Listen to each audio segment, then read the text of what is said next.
Hi, Hi, how are you doing today? I'm good, are you? I'm fine. Well, my name is Chucks Ezedum. I'm a public health practitioner and at the same time a student of Masters in Public Health, Great Canyon University, Arizona. I want to discuss with you as a professional from another area of health care on a number of things. But before then, may I know who you are? Okay, my name is Gloria. I've been a nurse for the past 16 years, working in the medical field. Nice to meet you. Thank you. Thank you. Now, Miss Gloria, what we want to discuss now is a case study of environmental injustice, the failure in Flint. Flint is a town in Michigan, United States of America.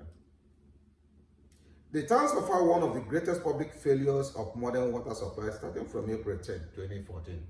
And how did it all go? First, the town's public water supply was contaminated with high levels of lead. And you know that lead is very poisonous. Lead is poisonous both to children and to adults. Now, the town themselves, the residents themselves, knew when this started. They observed there was something unusual about their water supply. So they lodged their complaint promptly, to the Environmental Protection Agency.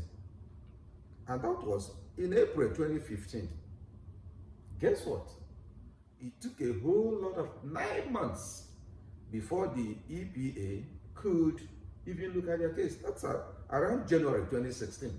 Wow. Obviously, the law states that whenever such complaint is laid, the agency is expected to swing into action right away and find out the cause of the contamination and then what to do to address the situation. But this was not done until after 9 good months. Wow. That's strange. Now, beyond the length of time they took in responding, by the time the response started, there were a lot of anomalies, a lot of violations. Take for instance, there is this rule called LCR, lead and copper rule. The lead and copper rule states that if you want to test for lead in any contaminated water, you have to follow some protocol. Now, none of those protocols was followed. The first protocol is, first of all, is that when you want to test, you have to make sure that you draw a representative sample. Like in the case of Flint, it was supposed to be like 100 households. Yes, they went ahead and drew the 100 households. But guess what?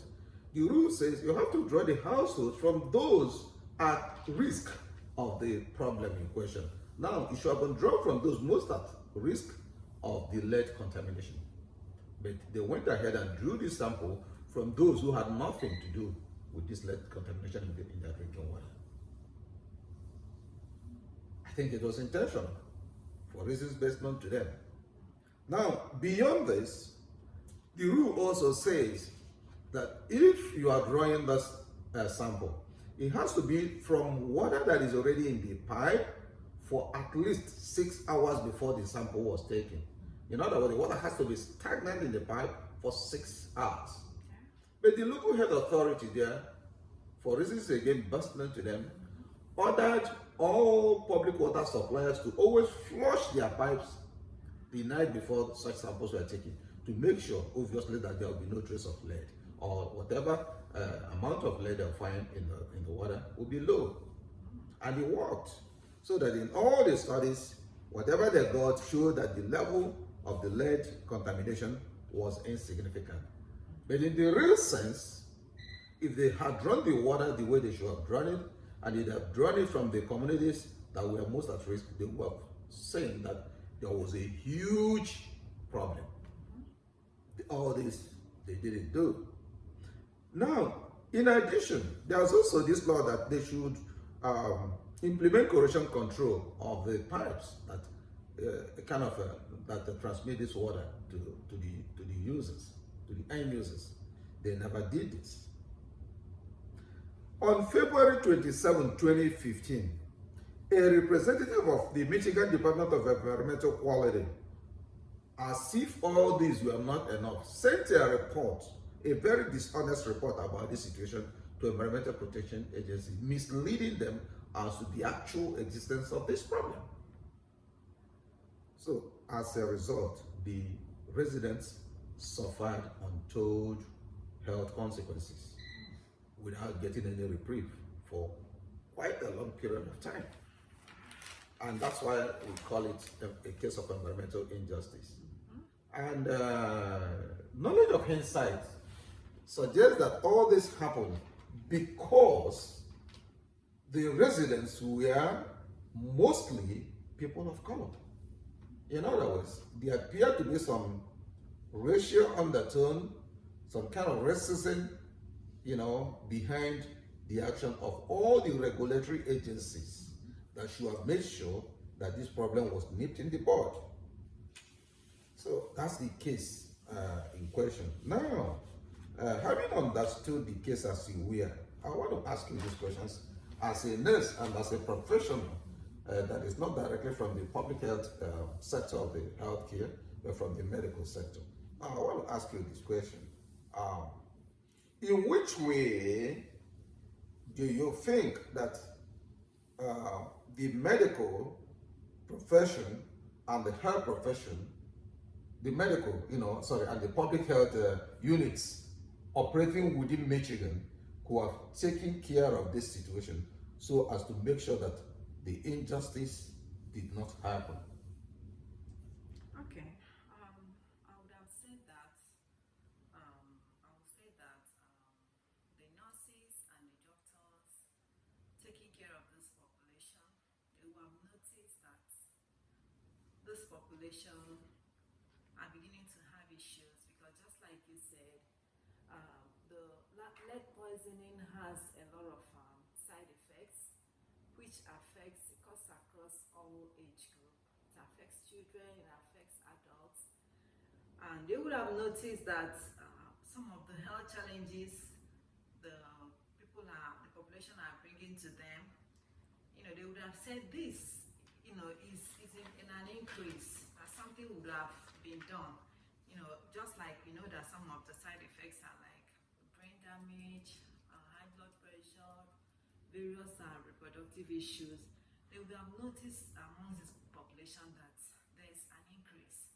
So they should have reported this case, To the appropriate quarters. to the appropriate quarter for them to do something concerning this issue.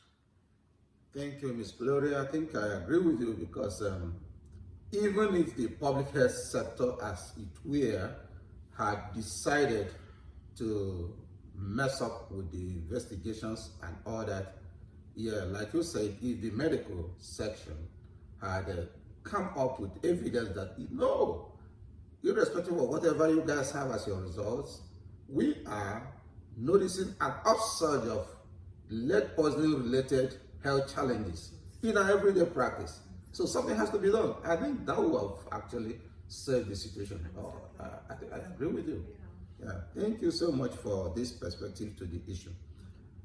Now we come to the next aspect of our interaction on this matter, and it has to do with the potential opportunities and challenges in applying leadership and management principles to the problem of lead poisoning and environmental injustice. In other words, what do you think are the potential opportunities and challenges, that are there to handle a case like this or cases of this nature using the principles of leadership and management? And I'll give you what the leadership, principles are. These are like vision and direction, empowerment and delegation, communication, adaptability, collaboration, and continuous improvement, among others. Now, let's take something like collaboration. So, do you think that there's a lot of potential in making sure that a problem of this nature does not arise in any community? through collaboration between the medical sector and the public health sector. Do you think so? Yeah, no one can work in isolation. We need each other in the medical field. The doctors need the nurses. The public health sector, they need the medical sector. They need to collaborate in order to make sure that these issues are taken care of. Because if, for example, if a nurse in the a bedside nurse, she's the one always taking care of the patients. Yes. If there's anything she observes in the patient and she doesn't report it to the doctor, it can lead to the death of the patient. So likewise, if there's anything observed in the medical field and they don't relate it to the public health sector, once the gap is there, it can lead to a lot of problems. So I think collaboration is very, very important.